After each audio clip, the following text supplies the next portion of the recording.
up till a couple of years ago, and it was fantastic. And I've known John for probably 12 years, something like that. And I've known Tony for at least a handful of years. These guys were all playing together, and their old bass player left, and they called me, but I couldn't tell you how they all got together. Yeah, Ian can explain probably the best. I had a friend who asked me to start a hardcore band, and I was like, yeah, let's do it. But then a day later, he stepped out of it and didn't want to be in a hardcore band. So I asked Jeff at a Grill Biscuits reunion if he wanted to do it, and he said yeah.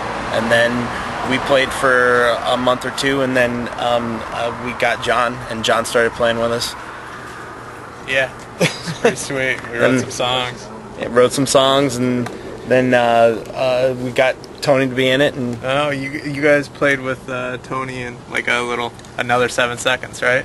Yeah, 7 more seconds. Yeah, Jeff and I did. Yeah, we did a one-off show at a little place in Cleveland where it was just a kind of one-off band. So a bunch of guys who'd never played together did cover songs, and I guess it was anything. But we did I think 4 or 5 7-second songs. Tony and Jeff and this guy Blackie and I. It was fun. So it was cool. Lots of vegetables thrown at us. Yeah, we got a lot of. For real? Yeah. We got a lot of stale bread. We got a lot of bread, Yeah. a lot of beer bottles and stuff thrown around. French bread, sword fighting. Some firecrackers. The Corsican brothers. So it was a lot of fun. It was a lot of fun playing with Jeff again. That was the first time I'd played with him for a couple of years, and first time I ever played with Tony. So it was a good time in Cleveland, and so then I guess it kind of all came together after that.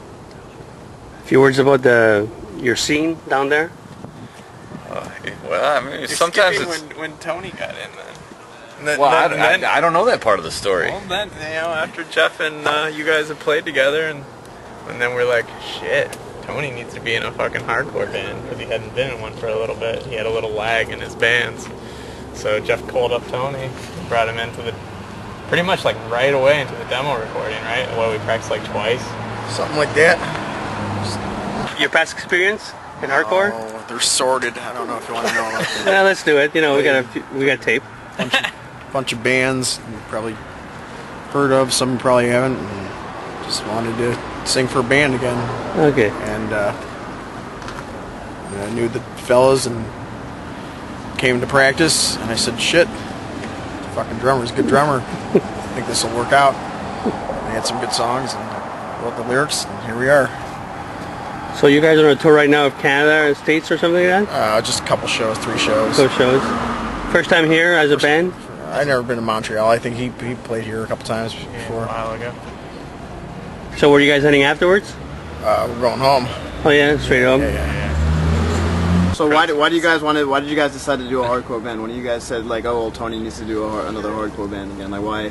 You know, you're all good enough musicians to do, you know, other kind of stuff. This is our other kind of stuff. This is our other kind of stuff band. Yeah. This is the band where like we can do just about anything and get away with it. I mean, the records show it's not just a hardcore band anymore. Right. It's really it gets pretty eclectic. There's a lot of influence. Lame question coming up. How long you guys been together? I don't know, a little About over a year and a half. About a year and a half. Okay. Just 2. Come on. Probably the ones that you know the most would be Nine Shocks Terror and Face Value. Okay. For me, and he was in Committed and Good Clean Fun. I have never been in anything that anyone knows at all. So name them anyways. I was in a band called Henry James, and I was in a band called My Octopi. I used to play in a band called Jackknife Power Bombs, and then after that we played in a metal band called The Murder Revolution. Yeah, and I was in Jackknife Power Bombs. Holy fucking crap. And damn near killed him. Iron Teeth, come on, Yeah. totally fucking awesome. How many Yeah. bands were you in? Yeah. Like 8,000. The Human Torch, Four of aka which, yeah. Totally Fucking Awesome. Yeah, see? Yeah. A million. So for people who don't know you, like me, what should I know about your band? Politics, fun, whatever. We're fucking good. Yeah. We write good fucking songs. How would you describe the album? You know, if not to be like, oh, we're a hardcore band from Cleveland. How would you? Punk, hard rock, and hardcore across the vast terrain of hardcore, all different sorts, speedy, youthy type of hardcore, early '80s rock and roll. It's really hard to describe it. Quite frankly, I don't think the band sounds a whole lot like just about anyone else. I mean, hardcore has always been sort of a collection of bands that, like, to me, they never made sense as a genre. It was just a bunch of guys who all had sort of the same ideals and called themselves hardcore, but it was all, I mean, ridiculously diverse sounds. And, we've all got different tastes in music and different backgrounds. Call it a hardcore autobiography, if you would. So it's just a collection of guys who come from everywhere and make music together. And we all like fast and hard music. We like loud guitars. We like tight, loud, snappy drums. So what the fuck? The most interesting Right. description of our band was adolescents meet mountain meets Gorilla Biscuits. Who said that? That's awesome. I know. Is that close, you think? Yeah. That's not a terrible description. Yeah. So name me 2 bands you are heavily influenced by. For me, Gorilla Biscuits and like Minor Threat.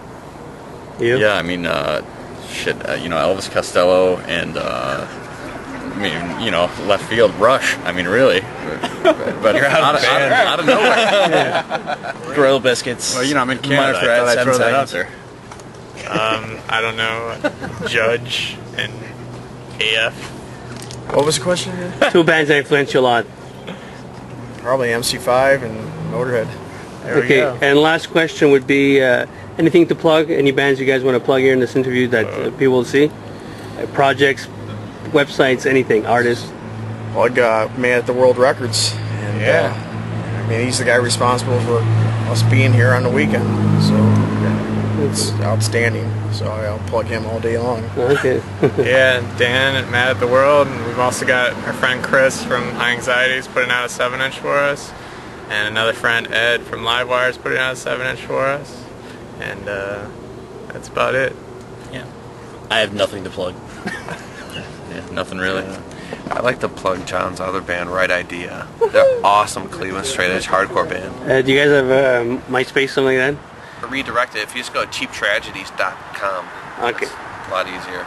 Okay, so thank you very much for your time.